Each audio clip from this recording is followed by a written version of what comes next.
রাশিয়ার রাজধানী মস্কো থেকে ১০০ কিলোমিটার দূরের গ্রামের নাম সাফানোভো, যে গ্রামের একমাত্র বাসিন্দা ৮৫ বছরের মারিয়া ভেসেলোভা। পরিবারের সবাই গ্রাম ছেড়ে চলে গেলেও রয়ে গেছেন তিনি। তার নিঃসঙ্গ জীবনের একমাত্র সঙ্গী পোষা একটি কুকুর। ৯০ ছুঁই ছুঁই মারিয়া ভেসেলোভা মস্কোর কাছের গ্রাম সোফোনোভার একমাত্র বাসিন্দা। পরিবার পরিজনহীন অদ্ভুত এক নিঃসঙ্গ জীবনযাপনে অভ্যস্ত হয়ে গেছেন তিনি।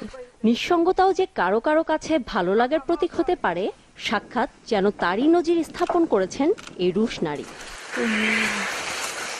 সোভিয়েত ইউনিয়ন ভেঙে যাওয়ার পর থেকে শহরমুখী হয় সোফোনোভা গ্রামের বাসিন্দারা।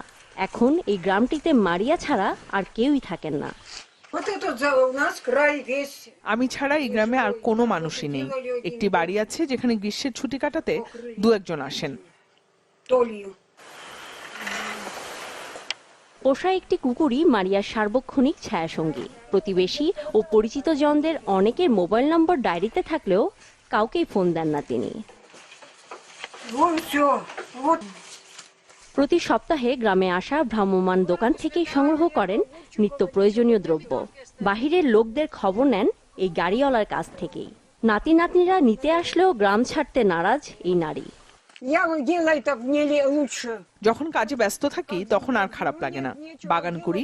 আমার বাগানে আলু, গাজর, বাঁধাকপি, আদা চাষ হয়। তবে শীতকালে চাদর মুড়ি দিয়ে ঘরে বসে থাকা ছাড়া আর কোনো কাজ থাকে না।